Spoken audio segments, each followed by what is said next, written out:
out. Everybody. What's up, everybody? Welcome back to another episode of Lights Out. I'm your host, Josh. I'm Austin. And I'm Daniel. We are back with another one for you. Today, we're diving into alien abductions. It's been a hot minute since I know. we've talked I think about. It's been like a year since we've done one of these. Has it really? It's been a long time. Well, you know, they're hard to find. They are. They're kind of scarce, Yeah. especially these days. True. Especially the good ones, you know? Yeah. Well, it's like, you know, you can wake up the next morning and be like, I was abducted by aliens, dude. True. Yeah. I wish I could wake up. I know, same. But it's interesting because you don't really hear about alien abduction stories these days. You know, you got to go back into history to find, like, I guess, documented cases of alien abduction. It seems like, when was the last time we had a news headline that was like, you know, so-and-so was abducted by aliens, hear Right. his story, you know, or like it makes the news or even makes like the paranormal circles. It feels like it's... I did read that, like, now in the era of smartphones, the burden of proof is, you know, it's obvious that if you're abducted, whip out that phone, start recording shit, you know, and they say that might be why we're seeing the decline. So the aliens are like, ah, shit, they got their smartphone. They're gonna man. find us. Yeah. They're gonna get that evidence and reveal us to everyone. Yeah, it's interesting, and we're gonna talk about that because I think a lot of people are very skeptical about alien abductions. I don't know about where are you at with alien abductions? You feel like it's a possibility? I know we've talked about aliens existing, and Yeah. I do 100% believe aliens are out there. Abduction stories, I'm a little on the fence about it depending on the story. Obviously, I always lean skeptic, but I'm still open to the idea. I don't think all these people are just lying about their experiences. But as we've said time and again, you know, extraordinary claims require extraordinary evidence. Yeah, and that's usually the thing missing from many of these stories is a shred of proof that it happened. Well, today we're going to be taking a look at a case of alien abduction. This comes from a woman named Kristina Florence, and I think her story is very interesting because she's a huge skeptic about what happened to her. And we're going to be talking about well-known ufologist Budd Hopkins as well, who really, I think, got the alien abduction phenomenon kind of off the ground with some of the books that he wrote and, you know, really kind of started this whole thing up in a way. And in documenting it, talking to, you know, alleged abductees and kind of explaining why. Because up until then, no one was asking questions of like, why is this happening? Yeah, why was I abducted? Yeah. What do they want from me? Exactly. So that's what we're going to be looking at today, but also talking about something called the missing time phenomenon, which is actually really interesting to think about. And there's documentation of it happening. I mean, you can attribute it to alien phenomenon or not, but there is kind of a condition that this can exist. In real life. Try using it with your significant other sometimes. See how they take that. That's my new excuse. To be like, you know, my wife calls me. She's like, when are you going to come up to bed? I was like, oh, I thought it was, it's been like an hour and I'm just like on my phone scrolling. Yeah. And so I use that as my excuse as to, you know, I just, you know, missing time phenomenon. I don't know what happened. You know, time just seemed to stop and total fugue state. And I forgot about everything. Yep. I don't remember that huge fight we had on Saturday. Exactly. I didn't throw Grandpa's urn at you and smash it against the wall. I loved Grandpa. Okay. Yeah. So yeah, it's very interesting, and you know, we'll get into it. But before I jumped in, I did want to say thank you to everybody who loves Lights Out as much as we do, supports the show, because you know, we broke into the top 100 podcasts on Spotify out of all categories. Number 84 as of recording this episode, which is, I think, a new record for us when it comes to the Spotify podcast rankings, which is super cool.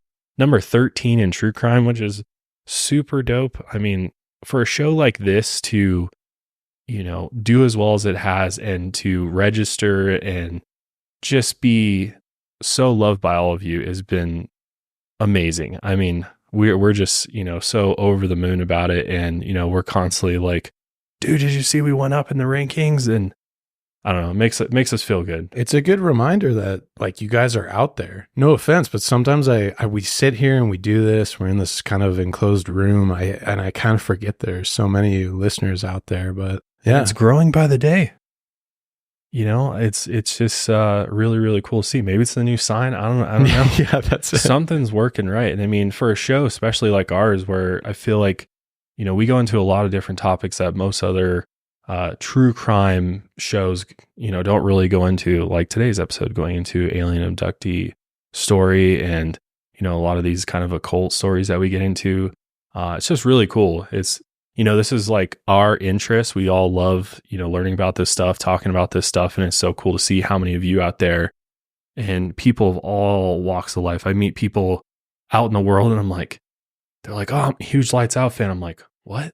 I'm like, I just wouldn't, you know, some people I'm like, they don't, you know, necessarily look like the type of person that would listen to a show like this or be into these topics. And I'll be like, wow, it'll be like Deborah. She's 48 years old and she's a huge Lights Out fan. And that to me is just so cool. And I mean, a testament to, you know, what we've created and just being something that everybody can enjoy, you know, all walks of life. I think that's just such a cool thing. So thank you guys. I just want to say that. Thank you guys for supporting the show. We really do appreciate it. But let's go ahead and jump into Kristina Florence's story. So we're going to go back to the 70s, actually. Yeah, which always seems like we have to go back to the 70s and 80s for some of these crazy stories. But I feel like that was kind of the height of when all this shit was happening. Yeah. So Kristina Florence was a choreographer who owned her own dance studio in New York City in the 1980s. And she would recall a strange family trip in 1974 when she was only 17 years old. So Kristina, her mother, and her older sister had been traveling through the Mojave Desert. They were headed down to San Francisco, but their car's engine overheated. Her mother pulled off the highway at the nearest exit, which landed them near a park in Barstow, California. Kristina's mother figured she would go fetch some water for the radiator, so she left and told Kristina and her sister to stay behind and stay inside the car until she returned. After some time had passed, Kristina's sister got antsy and decided to step out of the car. She went toward the trunk, looking down the road toward the sky. Then she told Kristina to come out quick. And as Kristina stepped out of the car, the next thing she remembered was her and her sister lying on a blanket in the middle of the park, like they had just taken a long nap. So they somehow went from the side of the road to now laying on a blanket in a park. As they woke up, they looked around to get their bearings, and their mother was nowhere to be seen, but the car wasn't far off. The next thing Kristina remembered was that they were all eventually back in the car, and that her mother was, quote-unquote, driving like hell. Her and her sister never mentioned anything about this to their mother, and they also never spoke to each other about it again for years. It wasn't until over a decade later that Kristina's sister called her up one day, and during a regular conversation, her sister brought up that day back in the Mojave Desert, and they both considered how strange that whole ordeal was. They had looked up in the sky, and within the blink of an eye, they were lying in the middle of the nearby park. And this was when they first admitted to each other that there was a moment of missing time that they couldn't account for. Her sister mentioned she had discovered an author named Budd Hopkins, who's considered the father of the abduction movement. Budd had an interest for studying bizarre events, just like the one Kristina and her sister had experienced, and eventually he turned this into a career. Budd was really the first person to collect and publish a vast amount of UFO and abduction stories at the time. He later became a New York Times best-selling author for his works in ufology and alien abduction, and he began his study of UFOs and alien visitations back in the 1970s. Mr. Budd Hopkins was born in Wheeling, West Virginia on June 15, 1931. He survived polio at the age of 2. And although he got his bachelor's degree in art, he soon took a passionate interest in UFOs and aliens. High-profile writers of alien abductions and UFOs like Whitley Strieber and Harvard psychiatrist John Mack credited Budd with igniting their interest in the field. Budd's interest in the phenomenon first sparked after he listened to the Orson Welles radio play, classic War of the Worlds, as a child in the 1930s. And that radio play really left a strong impression on him. The episodes were terrifying and left behind what he called psychic scars. He knew the play was a hoax, although some thought it was real, and he felt like the War of the Worlds added to his skepticism of alien invasions. His first personal experience with UFOs dates back to August 1964. He and 2 others were near Cape Cod in Truro, Massachusetts, when they witnessed a daytime sighting of a UFO in the form of a darkish elliptical object in the sky. Here's how Budd described it in a Nova PBS interview. He said, quote, "It lasted about 3 minutes. The object seemed to be able to hover, and then it zoomed at great speeds straight into the wind. We had thought perhaps it was some kind of flat balloon or something, but clearly it wasn't. And when you see something like that, and the 3 of us jumping out of the car finally to watch it disappear, you realize that there's some factor in the world that you had previously been unaware of, and it could be an extraordinarily important factor." This experience reignited his interest in UFOs, and there was a time in ufology history when many didn't even consider UFOs might be hollow or even contain intelligent life inside the crafts. Budd would be one of the first to bring this idea to the mainstream, and he became invested in explaining this strange phenomenon that people kept witnessing across the world, including himself. He would also go on to research the famous Manhattan abduction case of Linda Napolitano, which we covered years ago, which Lights Out episode 14. Wow. Yeah, that was in its infancy. Yeah, that was way back in the day. A very interesting case, by the way. If you haven't heard that one, after you finish this episode, definitely go check that one out, because a lot of people witnessed that event as well.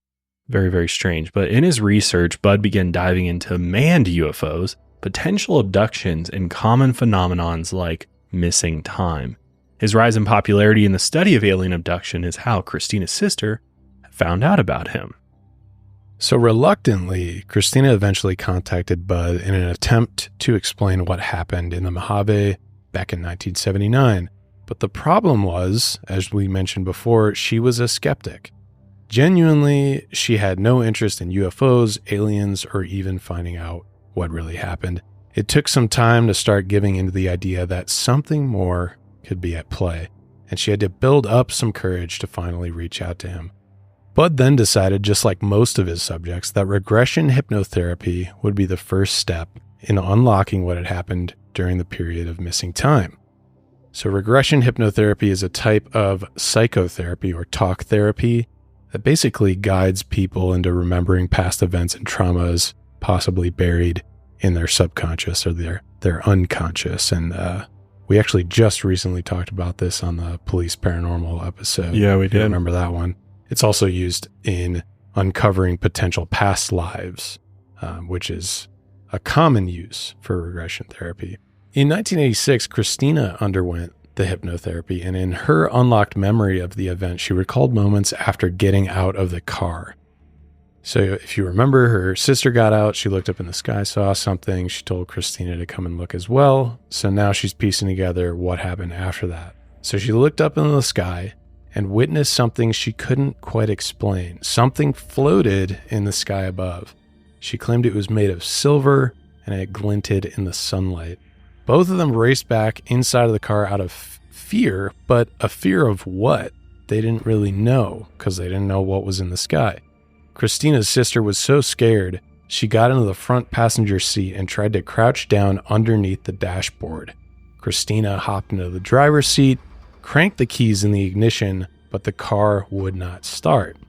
During the hypnotherapy, Kristina recalled the next moment when she was lying on a table in a large spherical room. The walls were covered with dials with no empty space in between, and strange figures surrounded her. She could feel them pulling on her leg. She thought they had possibly put rubber pants onto her.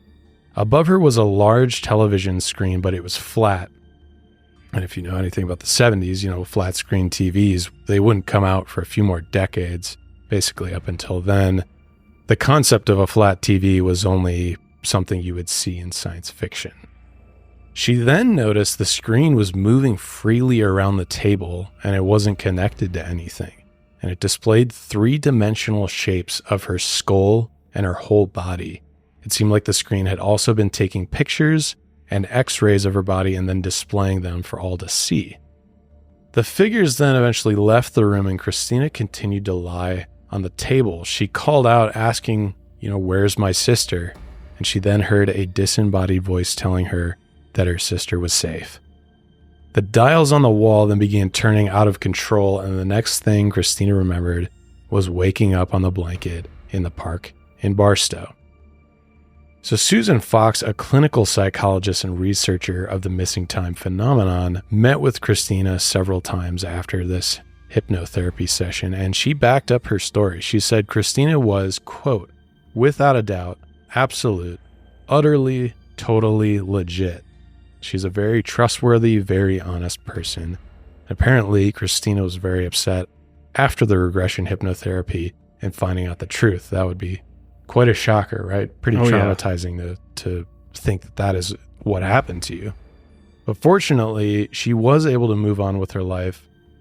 But really, it's just forever been a part of her. How could you forget something like that? How do you even deal with something like that? I have no idea. If you're convinced that this experience happened to you, but you don't know why or by what, I feel like that would drive me absolutely insane. Yeah. I know that Budd Hopkins ran his own little therapy sessions out of New York. I couldn't find evidence of this, but you could assume that she might have partaken in these like group therapy sessions of other abductees. Because I feel like, how else would you deal with it? I would feel like such an alien if I were to speak to like my mom about it and be like, no, I got abducted. She would be like, yeah, I'm not interested. Yeah, what's actually going on? So I don't know. I think you would only have to talk about with other people who would understand, right? Yeah, because otherwise people are just going to look at you funny. Right. And be like, how much Mary Jane you've been smoking? Yeah. Or what movies are you watching? Yeah, there you go. Because it's pretty wild to think about. Yeah. I think the judgment alone would be enough for people to just be quiet about it. So at least finding people who've had similar experiences like your own, you at least know that you wouldn't be judged opening up about it. I would be wondering, like, what's our common denominator here? Like, why us? Yeah, right. And that is what Budd was trying to put a pin in to collectively especially with his groups, and talk about. Did you know that most Americans think they spend about $62 per month on subscriptions? But get this, the real number is closer to $300. It's a lot of subscriptions, man. Well, that's where Rocket Money comes into play. Rocket Money is a personal finance app that not only finds those subscriptions, but can help you cancel your unwanted subscriptions. Plus, it monitors your spending and helps you lower your bills so that you can grow your savings. We all want our money to go farther these days with how expensive everything in this world is.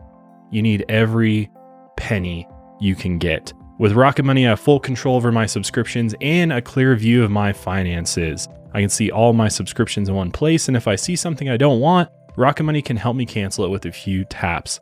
I also love how the dashboard shows me this month's spending compared to last month's, so I can clearly see my spending habits. Plus, they'll help me create a custom budget and keep my spending on track. They'll even help you negotiate lower bills for you by up to 20%. All you've got to do is submit a picture of your bill, and then Rocket Money does some magic behind the scenes and takes care of the rest. They'll even deal with customer service for you. I love the Rocket Money app. I use it almost every single day because I guess I like to look at my bank account a lot. I don't know. It makes me feel good to know that I'm, not spending as much as I was last month. Because God, expenses can get out of control if you're not staying on top of it. Rocket Money has over 5 million users and has saved a total of $500 million in canceled subscriptions, saving members up to $740 a year when using all the app's features.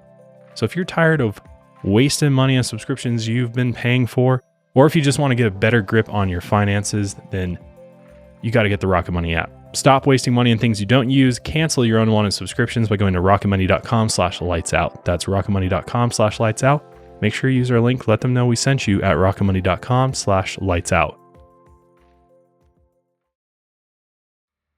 Kristina also wanted to emphasize that she went on to live a regular life after this experience. She went on to own a dance company, live in an apartment in NYC, have 2 cats, just a perfectly normal life after this. There was something going on that she just couldn't explain, and she kind of just had to accept that. She said, quote, "I could be having a dream and everyone else is having the same dream, but I'm not lying and I'm not crazy." Here's a short clip of an interview with Kristina explaining that she wished all of this wasn't real. I'd love it if it was a fantasy. It would be much easier to deal with. If I could say, yes, I'm crazy. This is all not real. Yeah, I mean, I think this is one of the more interesting cases because she's not leaning into it. Yeah. You know what I mean? Oftentimes you see, people that claim they were abducted really lean into it, or they have a really, really elaborate story where like, yeah, they remember all these specific things. They can describe the creatures to a T, they remember step by step of every minute they were on board this craft, or they were in this, hospital-like room, what was happening to them. But it seems like she's got like kind of bits and pieces that she's putting together. Right. And especially if you haven't heard other abductee stories, you might just be like, okay, none of this makes sense to me. Like, why would I be there? Why would they be examining me? Why do they have x-rays of my skull? And yeah. And a lot of the people, I feel like if this were to happen, they always, or not always, I shouldn't say that, but the big proponents of this alien abduction theory, they always lean into like, yeah, they describe the figures in detail or something. It's like they were definitely aliens. But at no point in her story is she saying like these were like alien creatures. They were just, there were these figures around me. I was in a room. I didn't even know if I was on a spacecraft. Right. I was just in this room and they were doing weird things to me. And then all of a sudden, so yeah, I tend to believe stories like this a little bit more just because she's not intentionally leaning into this to sell the story, right? Yeah, or sell a book or something like that, monetize the story in some way. Yeah, and she's even willing to admit, she's like, I could be living in a dream right now. I have no idea. Well, when you say something like, I wish I was crazy. Yeah. I wish that I had some type of condition that could explain this away, or there's a dream or something like that. But when you don't have any of that and, it's feels very real to you and you're having this real memory of this whole experience. I mean, yeah, how else do you deal with it? Yeah. Other than talk about it, repress it or talk about it and, see if anybody else has had a similar experience to you. Which that leads us to another case of abduction. This one's also very interesting because it involves this missing time phenomenon. And that's the abduction of Robert Mathews. 21-year-old Robert, who went by Bob, was out at North Truro, Cape Cod, Massachusetts on October 1st, 1966. Which is the same location that Budd Hopkins first saw that UFO. Right. Very interesting. Bob was a first-class airman and was preparing for his first tour of duty at a nearby outpost. He got off the bus in front of Dutra's Market, now called Salty Market, in town at around 8:45 p.m., and he noticed that the place was completely empty. He used a nearby payphone to call the base, and they told him they would send a truck to come pick him up. It would only take a few minutes. While standing outside waiting for the bus, he looked up in the sky and saw strange lights moving from right to left. He was struck with immense fear while looking at these lights, a fear he couldn't explain. That's so interesting to me, because it's like an immense fear that you can't explain.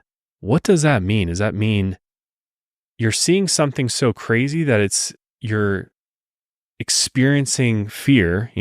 Is it that fight or flight response that you're having, or is it the lights itself somehow affecting you in a way that's causing, like it's directly causing the fear, emanating an energy causing fear. Yeah. And that's also another similarity between Kristina's and his story, is that they just had this like inexplicable fear. They didn't know what was up there and they just ran inside the car because they were feeling this really intense fear for no reason. Yeah. So bizarre. He then ran back to the payphone and called the base again. They asked him, "Bob, where the hell have you been? We went there and tried to pick you up about 5 minutes after you made that first phone call, but you weren't there." And when he checked the time, it was 9:45 p.m., an hour after he had first called. But to him, it only felt like 4 minutes had passed after that original phone call. When he finally arrived at the post, several military men in civilian clothes questioned him about what had happened. He swore he had been at the market the entire time, but he mentioned the strange lights that he saw in the sky. At first, they thought he might have been drinking or lying to them, or maybe both. He denied these accusations, and he stuck by his story. Bob went on to serve in Vietnam, not truly understanding what had happened to him during that missing time. The incident left him with strange fragmented memories that he couldn't fully piece together. Apparently, this wasn't Bob's first encounter with a UFO. He recalled that when he was only about 5 or 6 years old, he was in his bedroom when he witnessed a glowing green figure. He tried to scream, but nothing came out, and he soon realized he had lost his voice and his hearing. The figure then approached him, lifted up his pajama shirt, and did something to his chest. And when he later tried to tell his mother what had happened, of course she didn't believe him, because 5 or 6 years old, you're going to be like, you just had a bad dream. Yeah. Which maybe it was a bad dream, True. possibly. Yeah.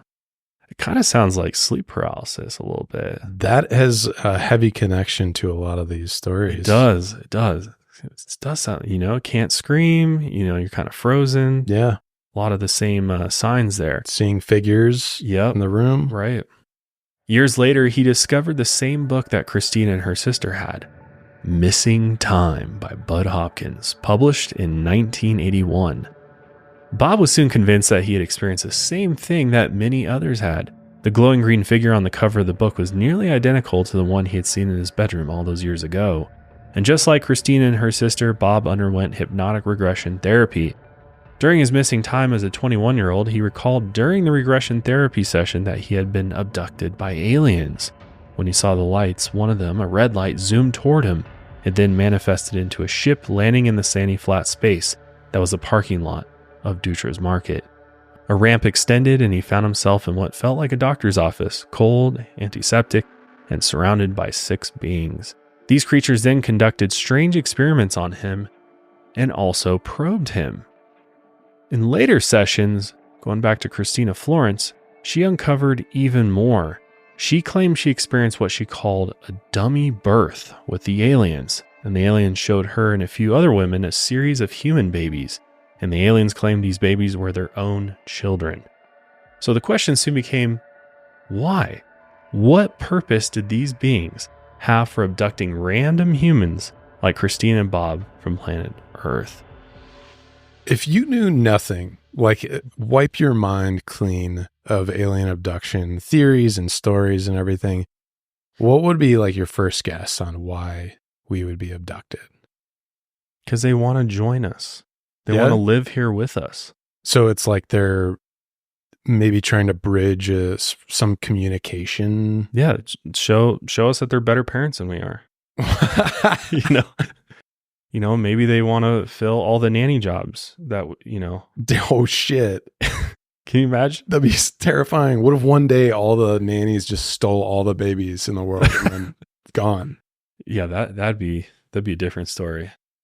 I mean, clearly they're interested in what the hell we are or why, how we're made up, how we work, how we tick. Yeah, I would think that kind of like how we capture animals and study animals in a cage. That would be my first guess, just to figure out their biology. What do they need to live?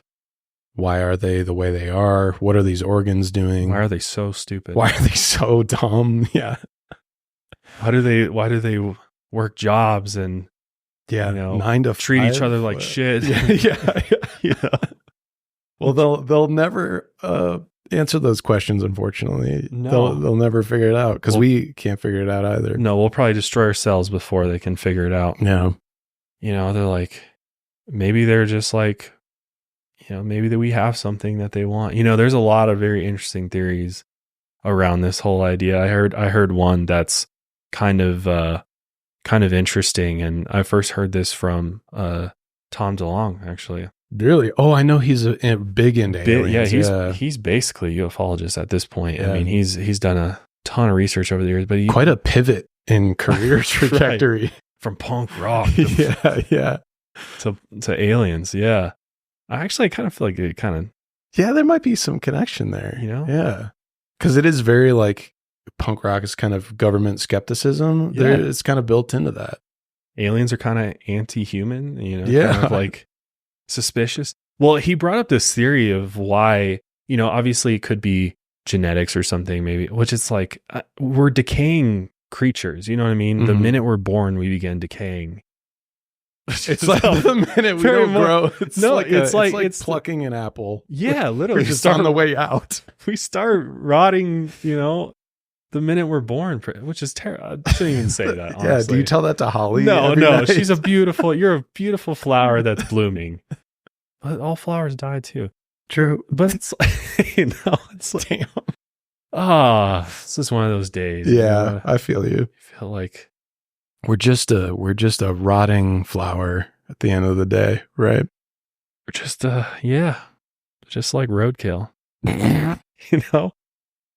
Anyways, maybe the reason they're interested is not necessarily just the genetics, but maybe it's, and this will actually make you feel better, make you feel special as a human, that maybe they're interested in our souls, in our consciousness, and what's within, you know, wherever the soul resides within the body. Or some people don't believe in the concept of a soul, but maybe they're interested in more of like a spiritual aspect, like what, you know, where is their consciousness? That would be fascinating if that's what I feel like it would be deeper than just like, oh, I just want to take some skin cells just and poke his nuts and see what happens. Yeah, exactly. Or like, exactly. Like, what are these dangling things? So weird. I do. I can get on board with that. That would be Tom brought that up idea that they don't have, they may be soulless creatures and they don't they have this curiosity, and you know, they're also trying to understand good and evil, and you know, they're trying to figure out why some of us are so evil while some of us are such good human beings, and understand, like, where does that stem from? Where does our conscience stem from, and consciousness, and why are some of us such spiritual beings and believe in all of these things? And that's really what they're interested in is the soul. And maybe it's so they can suck the soul out of us. Wow. And capture that for themselves. Terrifying. Which takes it to a whole nother That's level. a great theory, though. Good I thought so. I was like, Tom, that's a good one. Yeah, he's had a lot of time to think about this stuff. And then when they send you back to Earth, you come to, you go, what's my age again? No. That's true. But that is a good theory. I like that a lot. I kind of abide by.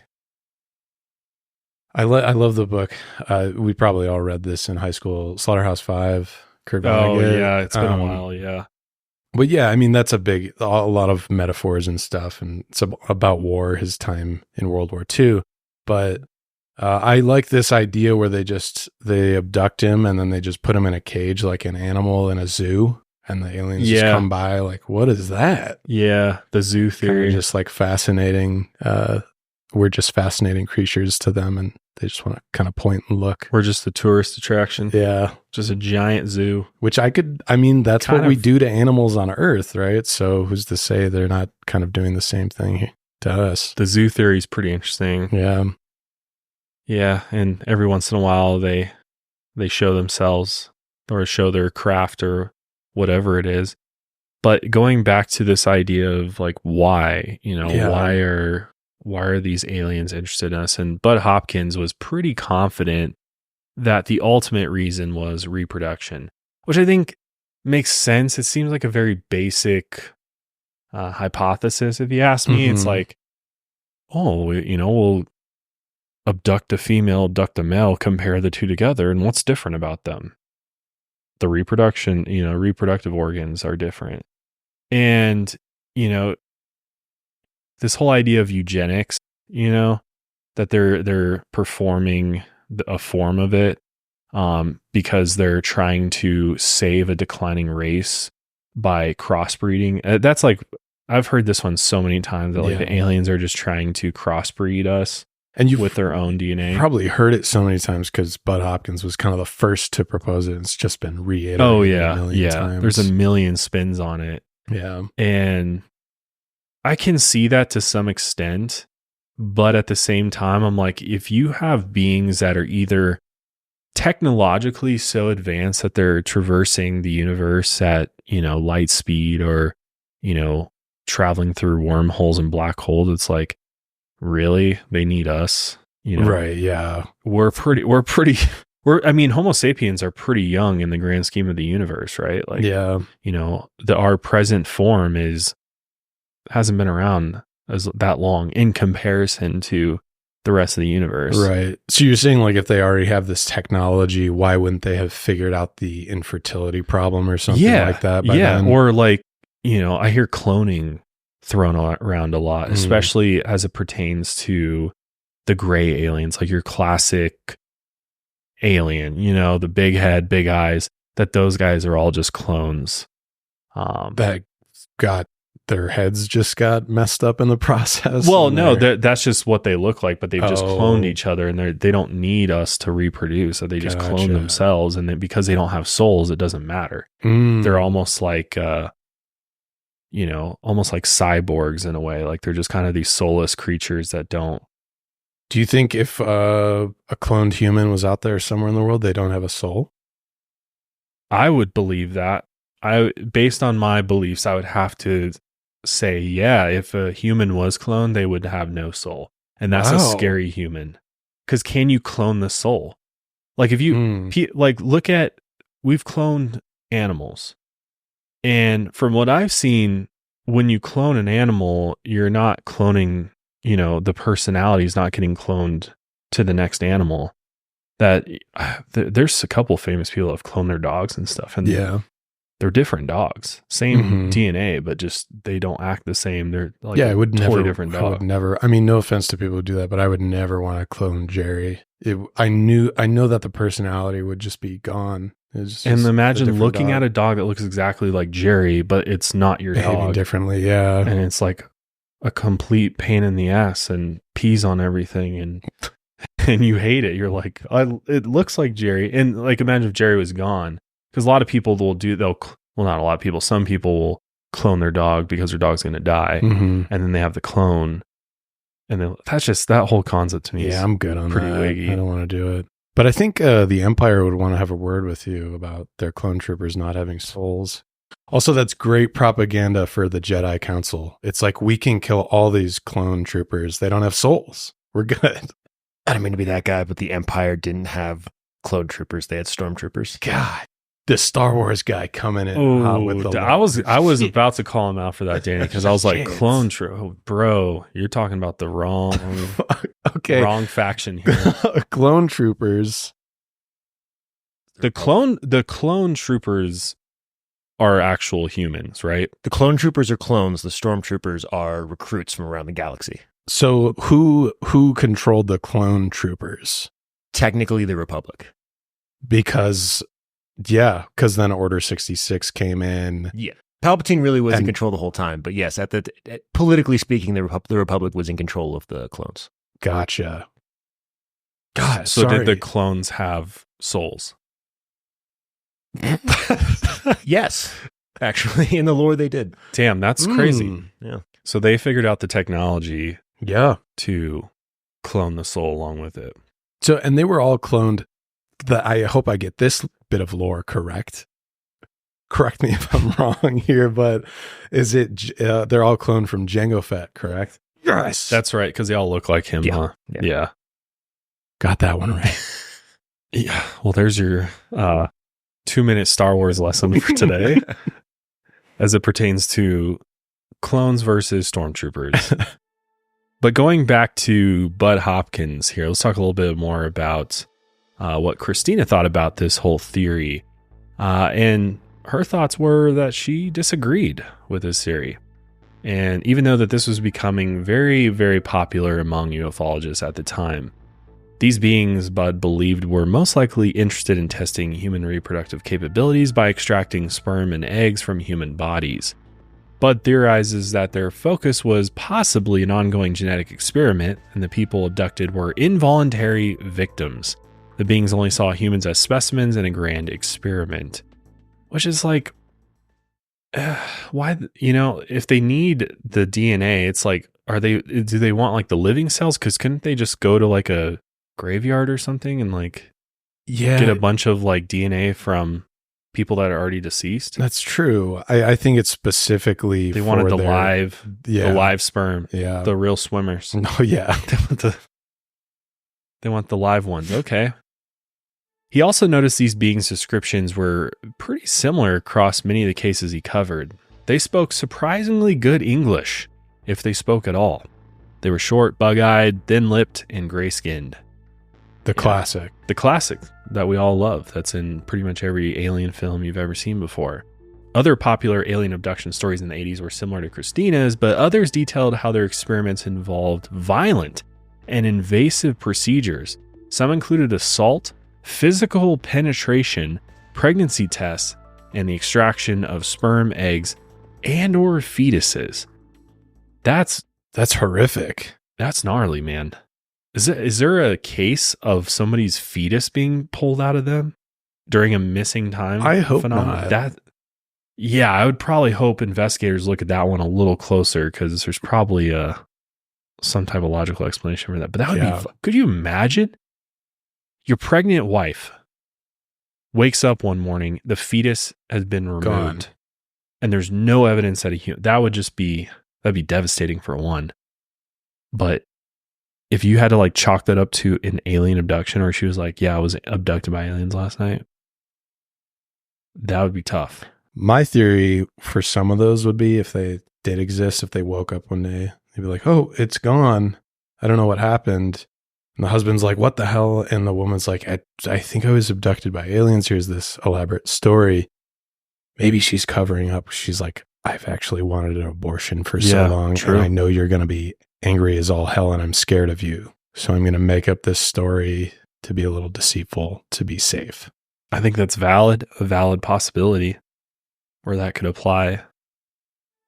But when talking about the missing time and why that would occur, Budd said, it's because the aliens would use some sort of device or special ability to wipe the victim's memories before placing them back on Earth. The old Men in Black flash. Yeah, it's very, I don't know. It's elementary, if you ask me.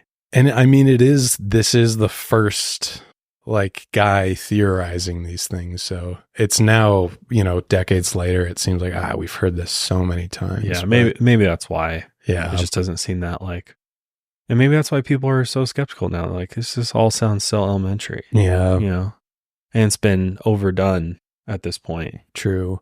It's kind of like going back and listening to Sabbath, right? We're like, okay, this is the first metal band, and we've heard the Crazy Train riff 10 million times, but it's not crazy anymore. We still gotta, but I still give props to Sabbath, right? They're still a great band, but yeah, they were the first to kind of do it. So Budd Hopkins is like, he's the Sabbath of abduction, ufology. Yeah. All right. I like that. These stories were only fringe and vulgar to some. I could only imagine. Yeah. Fringe and vulgar. But they soon became so popular in the US that they became a household name, and everybody's talking about him by the 80s. Susan Fox, the psychologist who also studied the phenomenon, agreed with Budd. She claimed there was an incredibly high incidence of gynecological and physiological history of symptoms that are exclusive to the victims of the missing time phenomenon. She claimed that several people who experienced it have had complications with their reproductive organs, which may have been a result of the experiments. She reported ovarian complications in the victims at a very young age, such as ovarian cancer, cysts that burst, and cases where the ovaries had been entirely removed. Others have experienced twisted fallopian tubes. Gynecological problems exist naturally, but Susan claimed that the rates of complication were much higher when it came to the victims of missing time. Now, here's a clip of OBGYN John Berger, who actually studied some of the abductees who worked with Budd Hopkins. This is pretty interesting. I was intrigued with how much sense it all made. It was so clinical and so precise that it made me jolt and think, perhaps this really was true. So these victims are describing these procedures that they've had done to them during these abduction experiences. And they're usually recounting it during the regression therapy. Right. And according to what this OBGYN has heard, from these sessions that have been recorded, he's saying that they're clinically accurate most of the time, which that's pretty wild. That is. Because I don't think the average person could accurately describe the procedure to remove ovaries or something like that. Unless if I had like just read about it or I studied it for a living. Yeah, I wouldn't know. Especially in that state. That's pretty interesting. Yeah. According to Kristina, many women who are abducted experience false pregnancies and miscarriages after 3 months of being pregnant. Some even underwent abortion procedures, but nothing was found inside the uterus. So it kind of goes to your point earlier. Yeah. We, have to look into that one a little bit more. Right. Because it's like, can we truly trust all of these stories? accounts? Yeah. Especially ones that are coming through only during those hypno-regression sessions. Right. That's what's interesting. But yeah, that's a good question. How can we trust all these stories? Because many of the people who claim to have experienced this have been scrutinized and ridiculed by the general public, which isn't really that much of a surprise, as you can imagine. But the abduction victims insist that their experiences were real and they have to live with the aftermath every day of their lives. Many in recent years have critiqued how trustworthy their stories are, especially because they've been uncovered through regression therapy, which is a controversial form of therapy. In the 1950s, another social political element might have also contributed to the rise in alien abduction stories. This was an era when hypnotherapy, including regression therapy, started, and by the 1980s, it had become much more popular. Many were interested in discovering a past life, like I had said, but others who experienced missing time were interested in uncovering what had happened during that time. The boom in alien abduction stories soon followed. Is there a coincidence? Who knows? One of the earliest and most famous cases of missing time and alien abduction is the case of Betty and Barney Hill back in 1961. Years later, they consulted a psychiatrist, Dr. Benjamin Simon, after having problems in their marriage. They also used regression therapy, and this is when they recovered detailed memories of being taken on board an alien craft and medically examined. Skeptics claim that many more who have alleged to have been abducted simply have just used the Hills' famous story as their playbook for their own. So they're kind of just a little bit of plagiarism going on. Took me a second to think of that word. I think aliens screwed with my brain when they abducted me last night. But others might have used the story of Antonio Villas-Boas, a 23-year-old Brazilian farmer who was abducted and had sex with an alien. We actually covered this guy episodes and episodes ago. Yeah, same with Betty and Barney Hill. That was like one of the, I think that might have even been before Linda's abduction story. That was like one of the first ones covered, I think.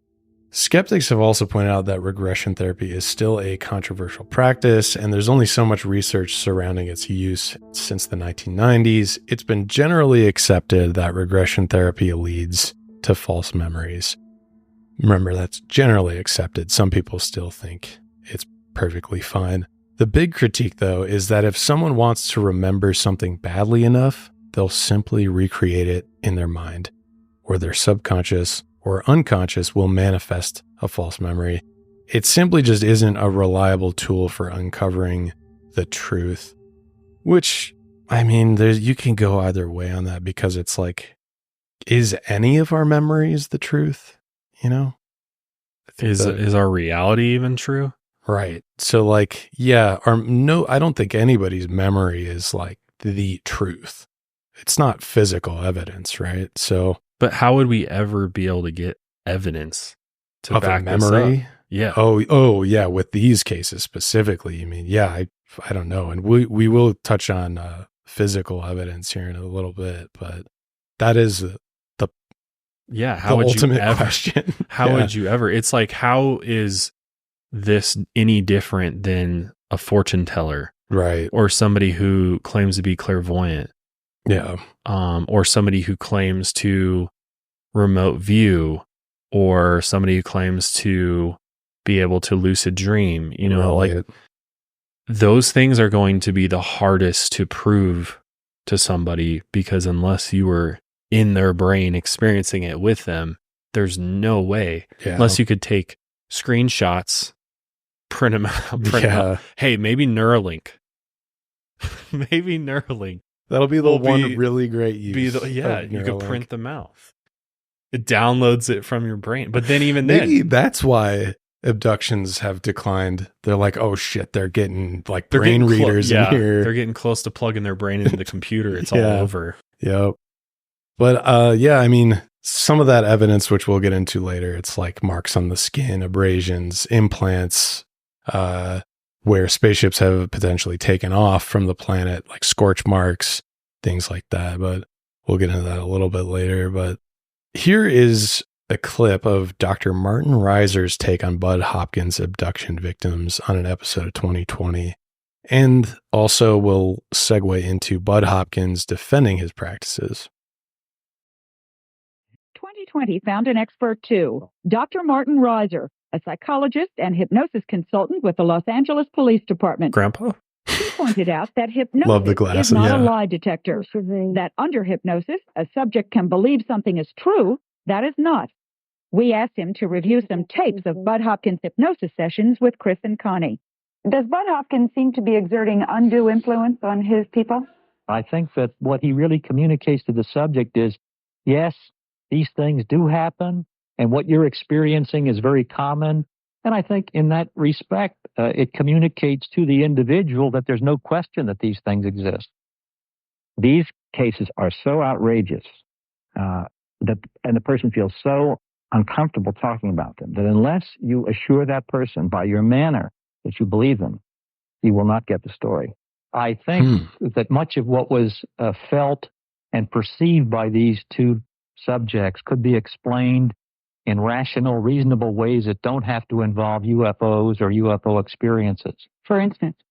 Well, for instance, childhood memories that get mixed up with later memories, dream material.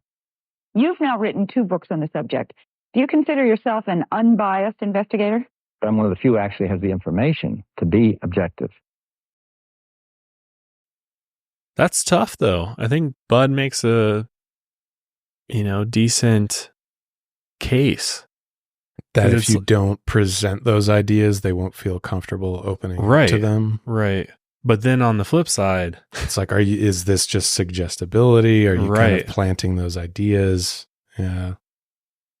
Because I used to think that, this hypno regression therapy was just like, a doctor hypnotizes you and then just asks unbiased questions, and then you just provide this information or whatever, whatever comes out.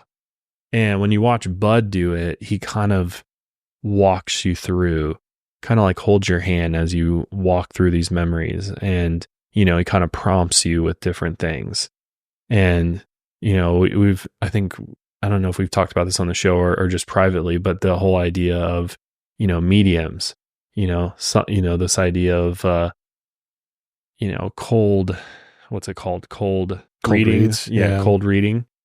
And where they're just kind of prompting questions that kind of help them, dig deeper into your brain and kind of help them access the information that they need in order to make the reading. I feel like it's kind of similar in a way. Yeah. And people have done cold reads who are like, I'm not a psychic medium, but they've gotten on stage and he's like, I'll do it right here. I don't know any of these people, but I'll cold read them. But yeah. So yeah, it's controversial to say the least. And I don't know if I believe if I had to say if I believed in regression therapy or not, I don't think it's a viable tool to uncover the truth. It might be a viable tool to uncover your truth, or maybe dig a bit deeper into your psyche and maybe get through some things that you might need to get through. But I don't know if I'll believe your stories beat by beat. Yeah, and I think you could say the same for any type of treatment. You could probably say the same for ayahuasca. Whoa, yeah. Is there hard evidence, scientific medical evidence to suggest that ayahuasca is able to cure depression and addiction, right?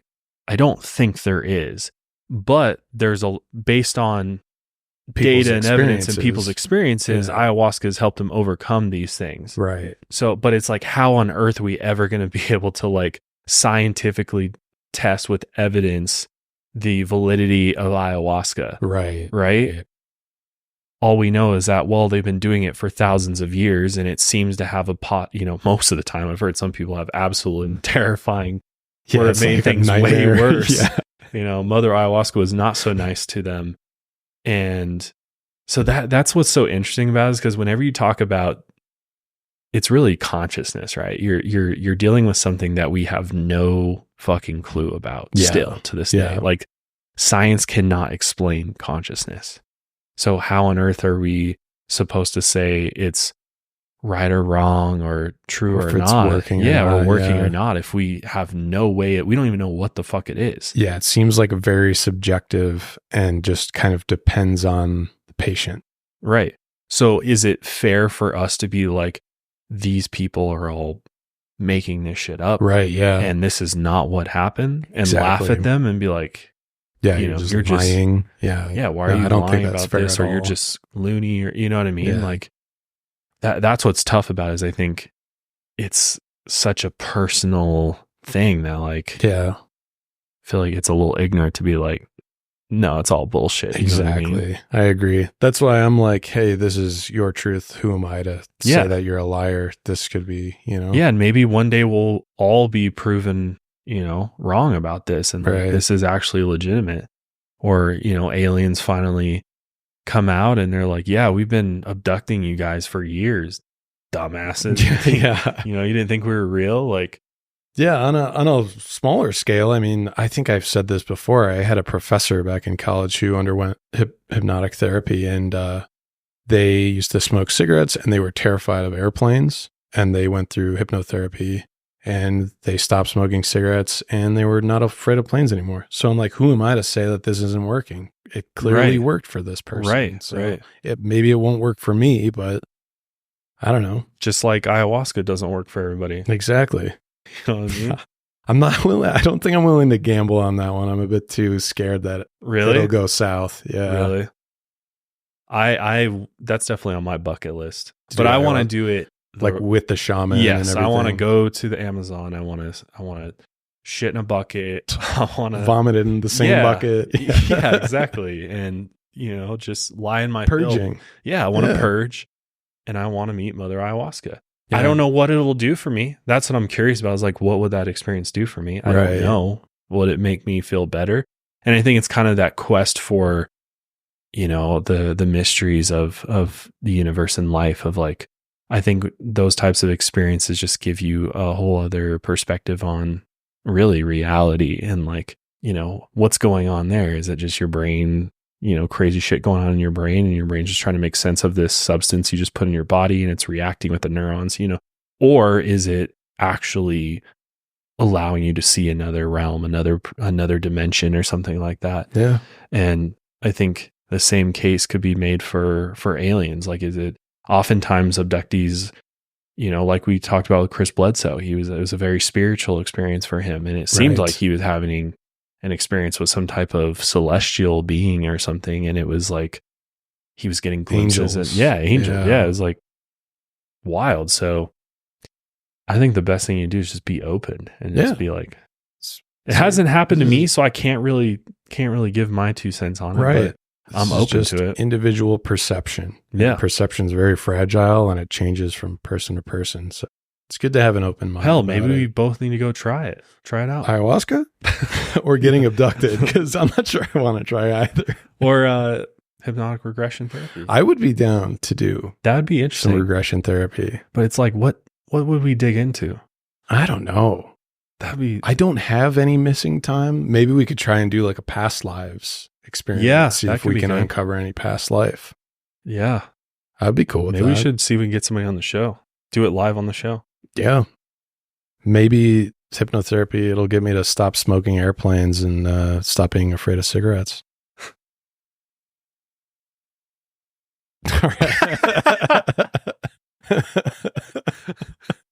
I was just looking at Danny's face.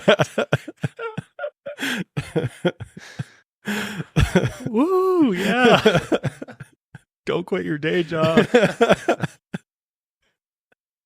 All right. Where were we? One a bit more. This is improv work here, all right? I'm not a stand-up comic. This is off the dome. All right. Back into it. I came across this about missing time and the missing time phenomenon. It also could be attributed to severe dissociative amnesia, which I didn't know this was like a diagnosis or a symptom of this. The writer Holly Gray has actually talked about this in detail. She's written about it, and she was diagnosed with dissociative identity disorder in 2005, and she had been in and out of therapy since she was about 14. At times, she missed nearly a week of her life, sometimes without even knowing. And before she was diagnosed, she thought people around her were just kind of chronically confused. It never occurred to her that she was actually missing time. And this missing time for her had camouflaged itself so well that it didn't look like anything at all. There was no dramatic moment of coming to, like you see kind of in movies. You wake up in bed and you're like, what happened? Or even in Kristina's case where they wake up in the park, and you're like coming to. She's like, there's no dramatic coming to. She lived with severe dissociative amnesia for about 30 years before anyone, including herself, spotted anything out of the ordinary. And the only way she could point it out is if there is clear evidence that directly contradicts her memories. Many scientists and mental health professionals have also explained the missing time and abduction phenomenons by a person's suggestibility, false memory syndrome, sleep paralysis, which we mentioned earlier, and just overall deception. Another critique of these abductee stories is that many of them are similar to abductions depicted in science fiction films, going as far back as Invaders from Mars in 1953, which is also around the same time regression therapy became popular. So there might be coincidence there, maybe not. I haven't seen that movie. Yeah, I haven't seen that one. Is that on Amazon Prime? I don't think so, but War of the Worlds, which I think was 1951, the first movie adaptation was, I think it was on HBO Max not too long ago. Really? Yeah, because I watched that. It's the OG. I've only seen the remake of it. With Tom Cruise. Yeah, that one's good too, but that OG is weird because it has generally the same ending, but they put like this religious spin on it. Oh, weird. Yeah, and I was just like, what the fuck? That came out of nowhere. And I don't think that was true to the original, but maybe skip forward ahead like 20, 30 seconds if you're worried about spoilers, if you're listening.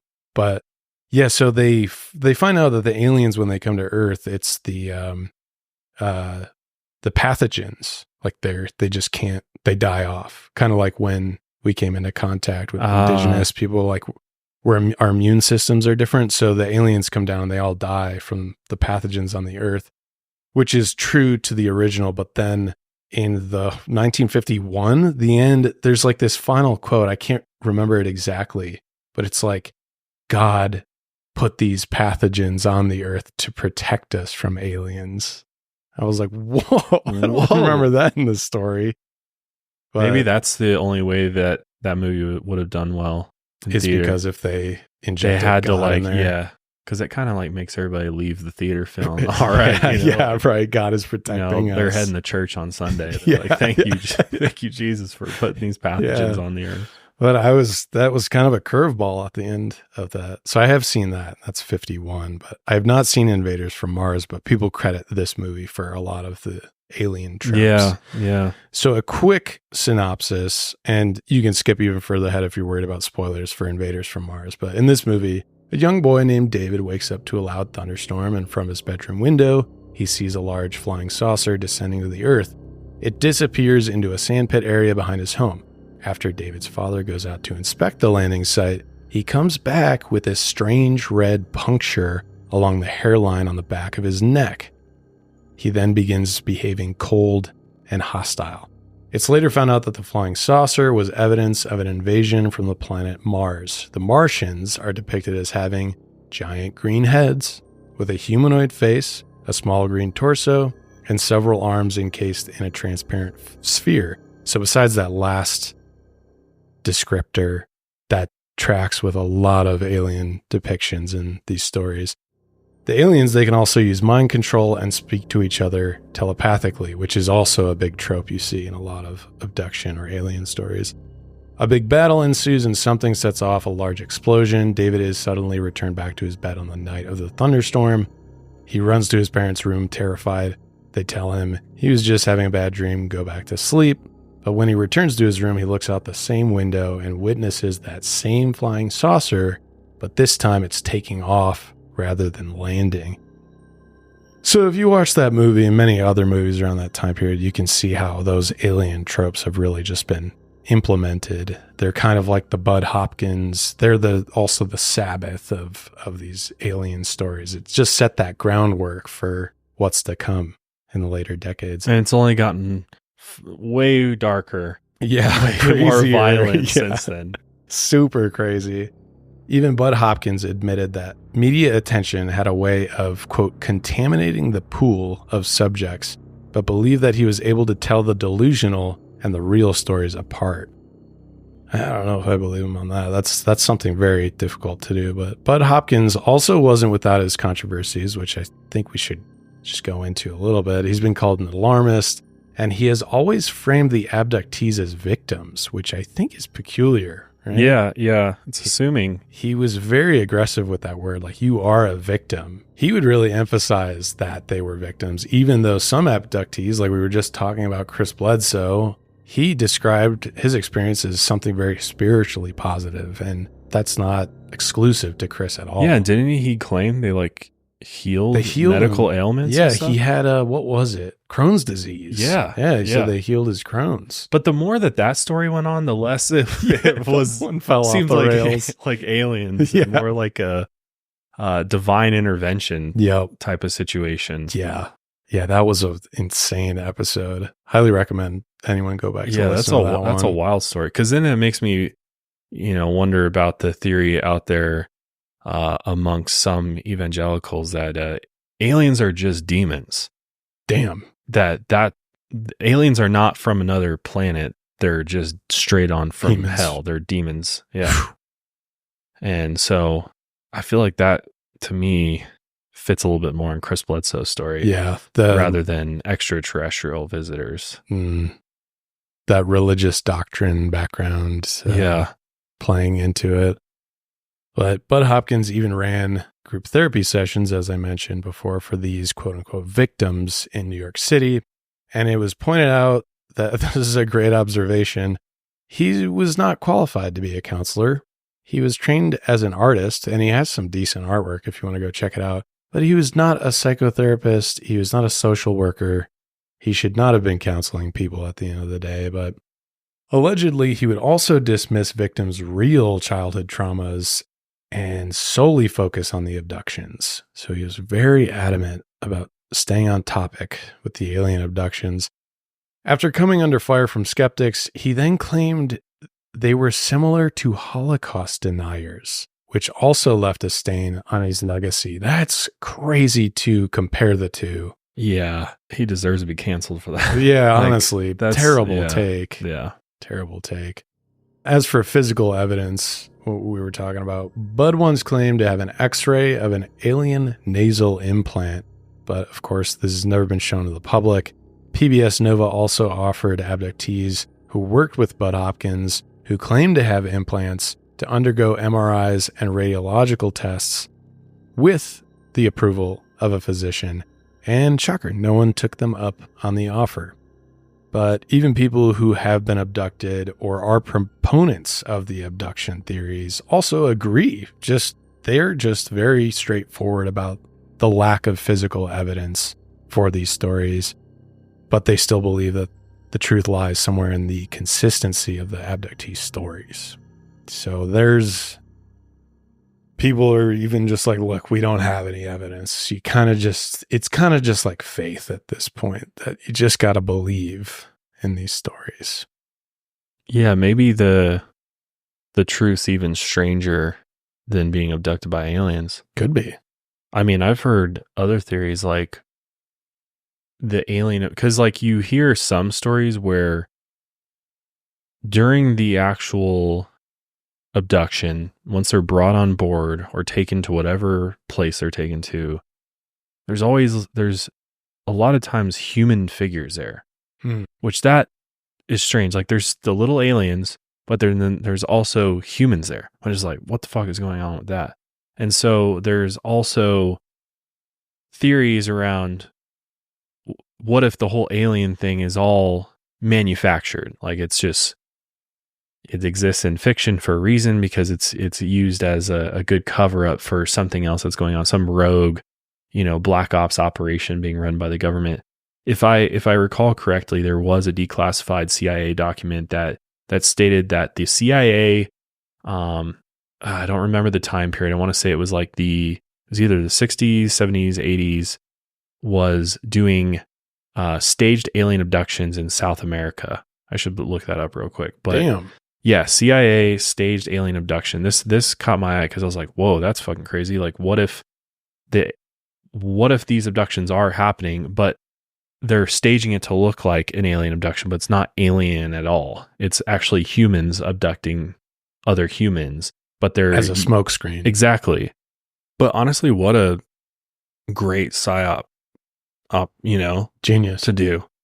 Stage alien abductions. They're like, hey, it's in the cultural zeitgeist. People are interested in alien abductions. Let's try and fake some just for psychological. Well, that's purposes. Like the whole, when you look at the whole like conspiracy around aliens and stuff, like that's one that always comes up. And there's a lot of people, like we've covered this so many times on my other podcast, Mile Higher, over the years, talking about different people in the ufology world. Like Dr. Stephen Greer's like one of the people that we've talked about quite a bit, and he's a strong proponent for the powers that be are going to stage a fake alien invasion, and that they're purposely trying to create fear around aliens and around UFOs, and that it's a national security risk, so that basically, we pump up the military industrial complex. Bingo.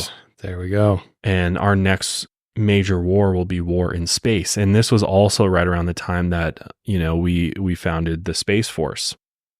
Was that Reagan?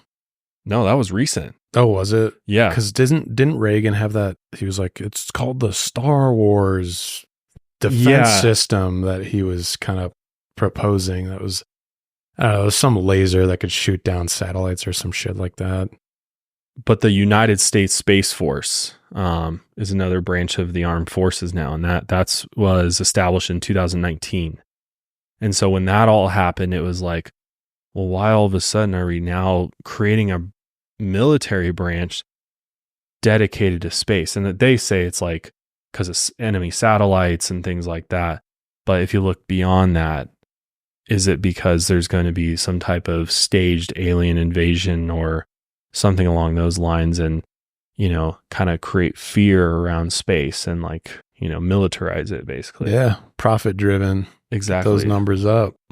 Whereas in like Dr. Stephen Greer's perspective, he's like, actually these beings are peaceful and they want to make contact with us, and they're just interested in connecting at a higher level of consciousness, and we're just not there yet as humans. Like our consciousness isn't high enough in order to interface with these beings, and therefore the government already knows this, and they're trying to weaponize us against them so that we have they have a full out war.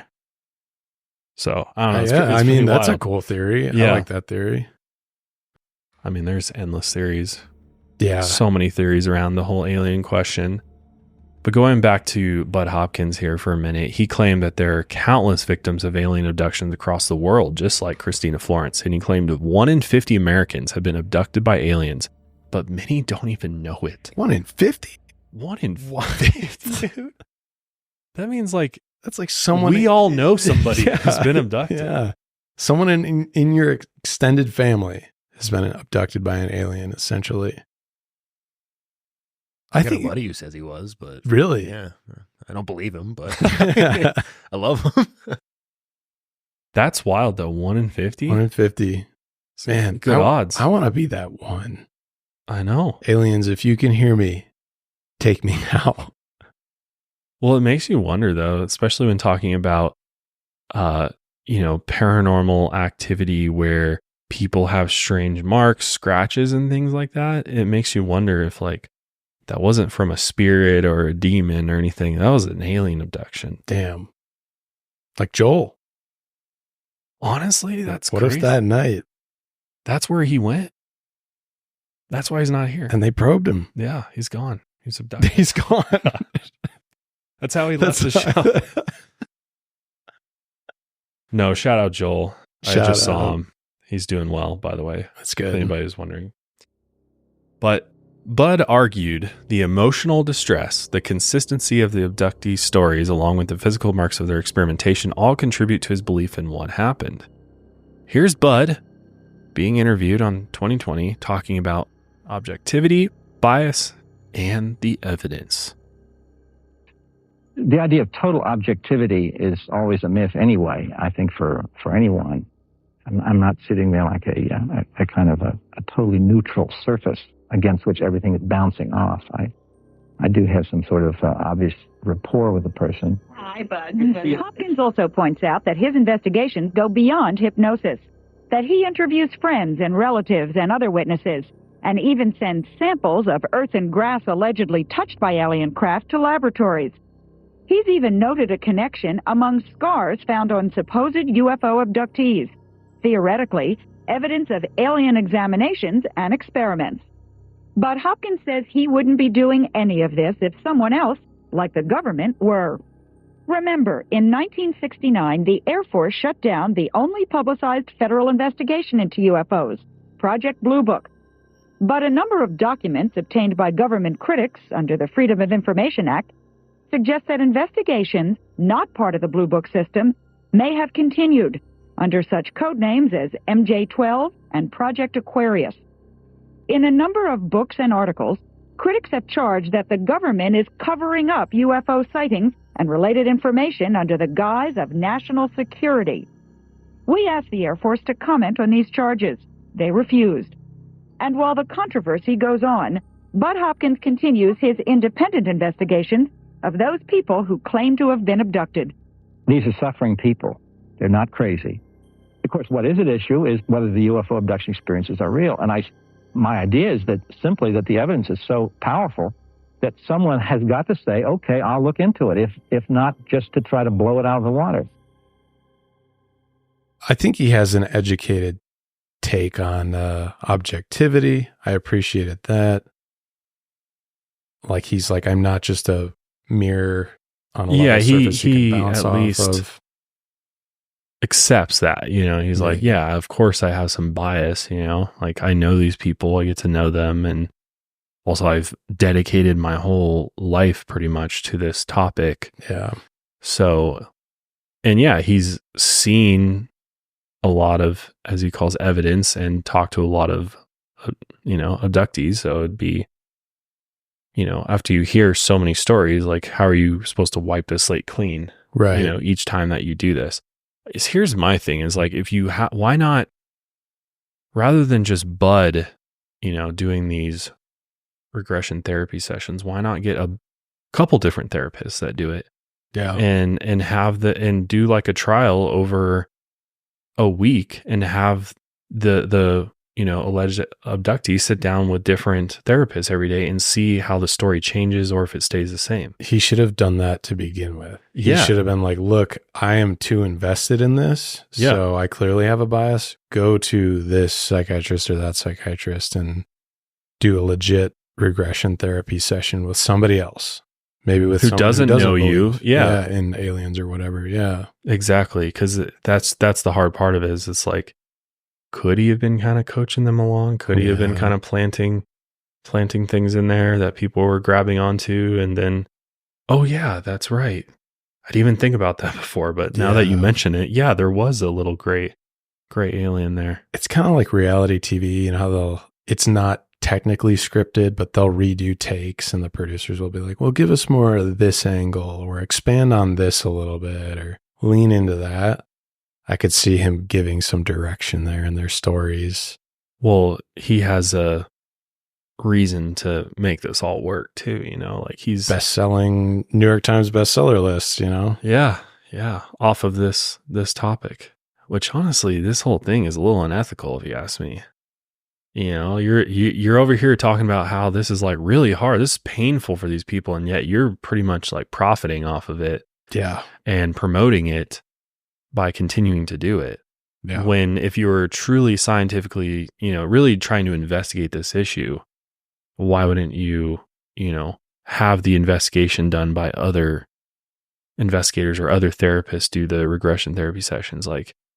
And that's what's always tough with this topic is like, the more you dig into this, the more you start realizing people's motives for why they're in this space. And I mean, the same could be argued for Tom DeLonge, could be argued for anybody in ufology. It's like, why are you really in this to find out the truth behind it? Or are you in it because it's giving you recognition and fame that your art career wasn't giving?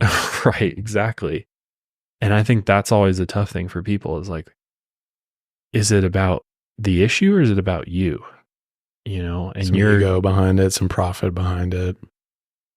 But it's like, if these people don't do it, then is anybody going to do it?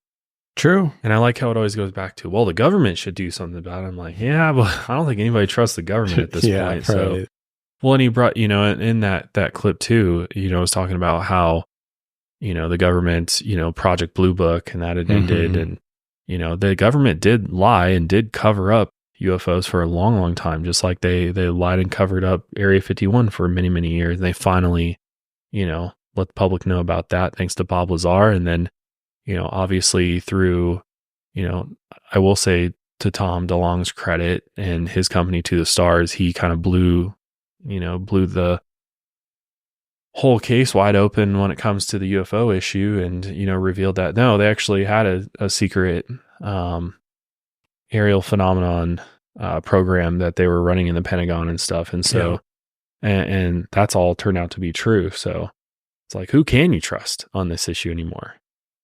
No idea. I don't think anybody, honestly. I don't think anybody can be fully trusted. No.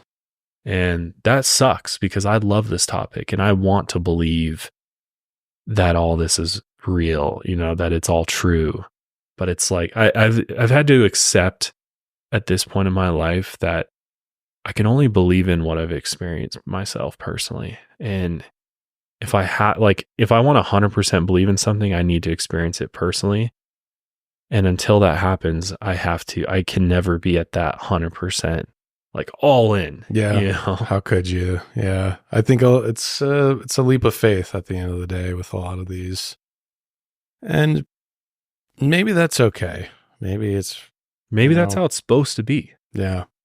Maybe there's a reason why we don't know the truth about it. In Bud's own words, he says, I think the most dramatic pieces of evidence are the physical marks on people's bodies after these experiences. They fall into various types, but one very common one is what we call a scoop mark, which is a little round depression about the size of my thumbnail or a little smaller, as if some sort of object or some sort of tool just removed a layer of cells. And he's got some pictures of these scoop marks, which, I don't know, man. The whole implant thing's really, really tough because it's so easy to end up with weird marks on your body just traipsing around as a human. Hitting stuff in your sleep or getting bitten by a spider or, it's just like a lot of things. You can have skin abrasions from a lot of things, but I do remember we covered Roger Lear back in the day. He was all into implants. The alien implant doctor. Yeah. He was like, this is the core evidence we have. So, and I don't think that went anywhere. No.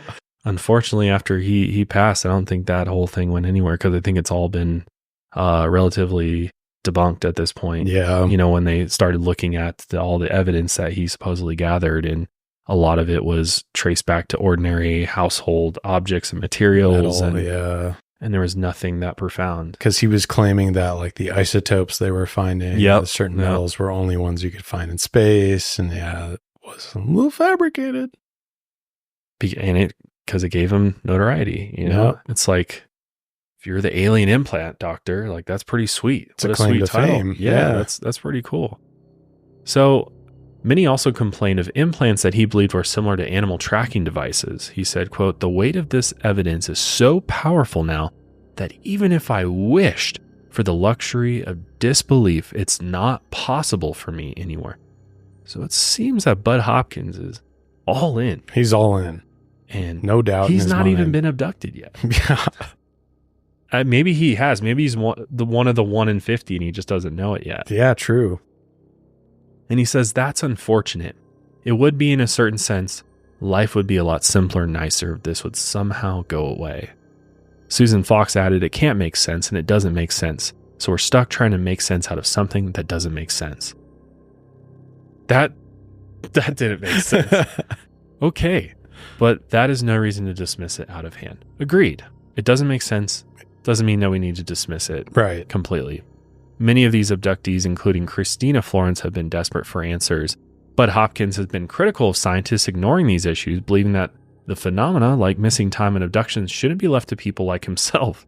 In his words, he even admitted, he's like, I shouldn't be doing this shit. He's like, I'm too dumb to be doing this. We need to get some scientists. I want to go back to my abstract artwork. The existence of an extraordinary phenomenon, as this is, demands an extraordinary investigation. And unfortunately, most of the proper scientific community is sitting on the sidelines. Yeah, I can agree with that too a little bit. I mean, I think there's some scientists out there who just kind of dismiss the whole thing, but I think most scientists these days are pretty open to the possibilities of for sure, extraterrestrials and aliens and stuff. And I think they'd be all over, any hard evidence that they exist. Absolutely. And so I don't think it's necessarily that they don't want to investigate it. There's just nothing to investigate. Yeah, exactly. They don't have anything to go off of. It's like, where's they show up to scorched earth and they're like, what do you want me to do? Yeah. I'll get the Geiger counter out of here, but elevated radiation, well, that could be a million other things too. Yeah. So it's like, and I'm kind of glad they're not wasting their resources on like people's memories, which is all we have to go on here, Yeah, there's a lot of more pertinent issues that need solved on this planet, right? That have a much greater risk to humanity that we should be dedicating our resources to, I feel like. But, these stories, as unbelievable as they might seem, might need to be taken more seriously, especially if it affects 1 in 50 people. But again, no idea where he pulled that number out of, because those odds are way too good. It seems like in the realm of alien abductions, you could kind of just make stuff up. Yeah, it's kind of okay to do that. Yeah. It's where reality meets fiction, and you can just make up stories. Could you say the same about anything in the paranormal?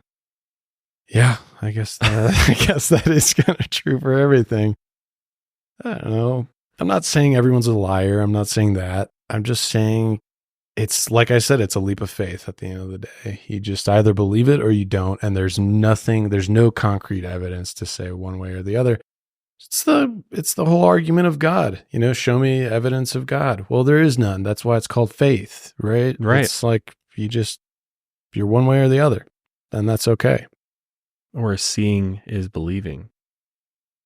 I mean, a lot of people are that way. Yeah. Like if you actually were abducted, then you would be like, yeah, this has to be confirmed.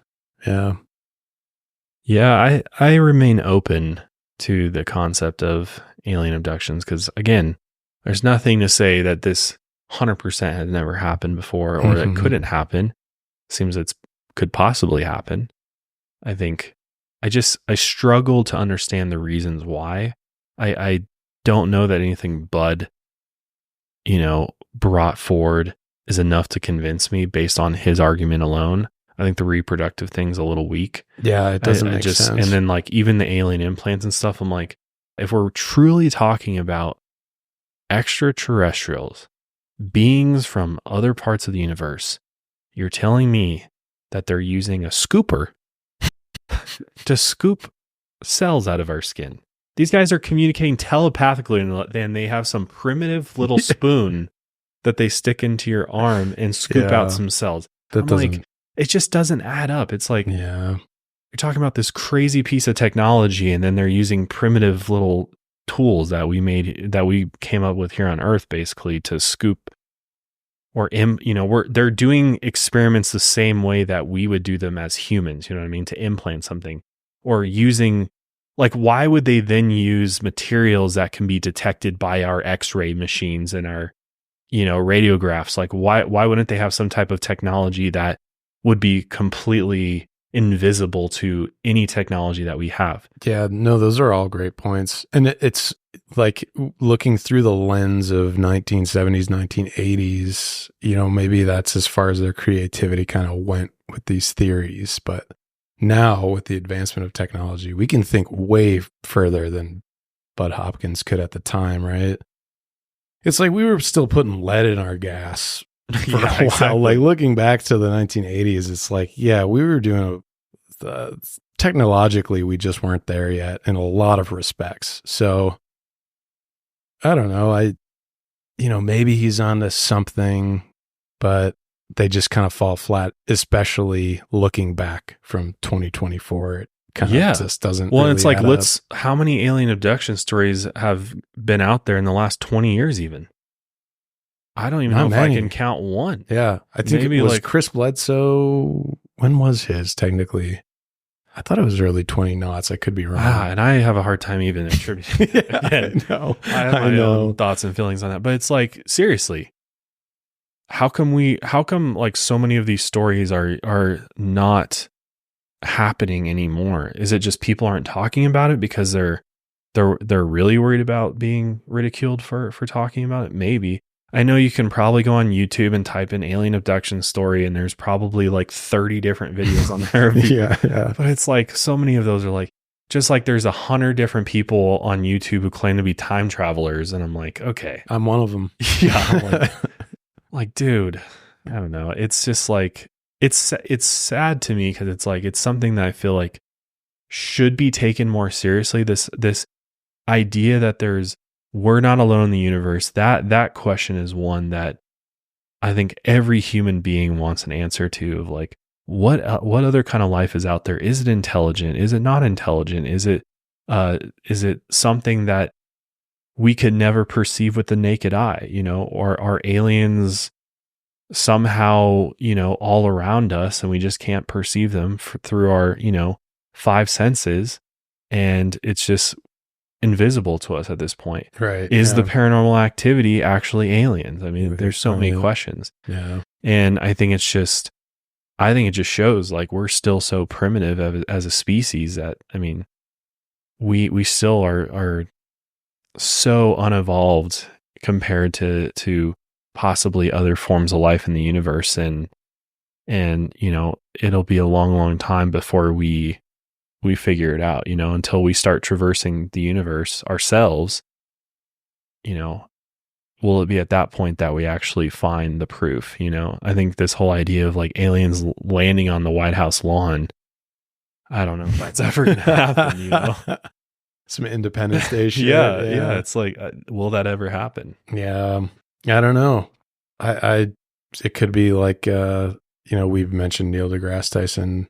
He's super skeptical about it. And, he has had the theory, though. He talks about it like there could be intelligent life form out there, the same way that we pass an ant on the sidewalk and don't give it much thought as like they're just not interested. Yeah, they could just be passing us. We're like, oh, there's the little ants on that planet. We don't really care about them. They're fine. They haven't even left the surface of their planet yet. They're still killing each other, and they're still racist, and they're still stupid. So they're not even looking up over there.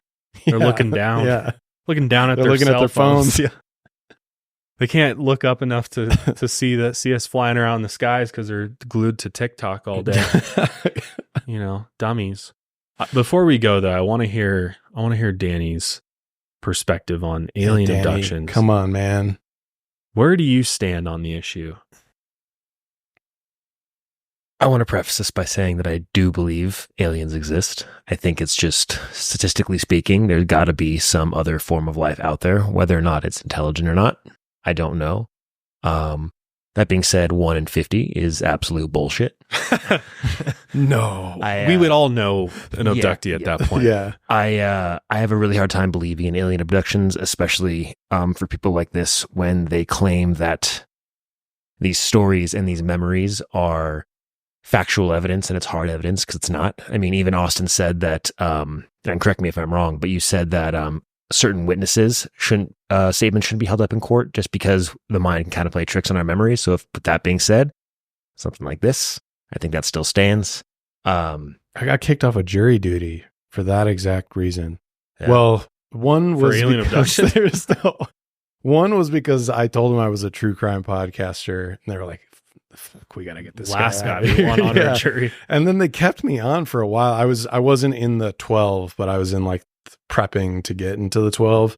And then I told them, I don't believe memory is credible as evidence in court. I think people's memories are completely flawed no matter what happens. And I just can't trust people. Yeah.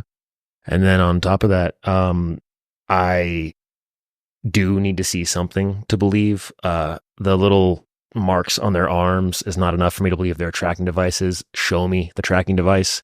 They were offered to get MRIs. They didn't. I need to see some form of physical evidence. And I do know about the whistleblower from, was it last year? Yeah, David Grush. Yeah, David Grush. Was that earlier this year? That was last year, I think. That was last year? Yeah. And I do know about that, and that seems really believable to me. But the consistent abductions, I just don't believe. And I think the reason we don't see a lot of those anymore is everyone has so much access to the wealth of human knowledge that I think a lot of things that were seen as like mythos, and I hate calling them much like fun things to believe in, but that has kind of gone away because everybody sees reality now, and it's more depressing to admit, but are we worse off for that? Exactly. But it's just to wrap it up, I don't believe that. I'm sure maybe some person in human history has been abducted by aliens, but I do not think it's as common as everybody tries to make it seem. Yeah. It was like an Egyptian that got abducted 1 million years ago, and there's no record of it ever happening. Yeah, and like, let's be honest, do we even understand the brain completely? No.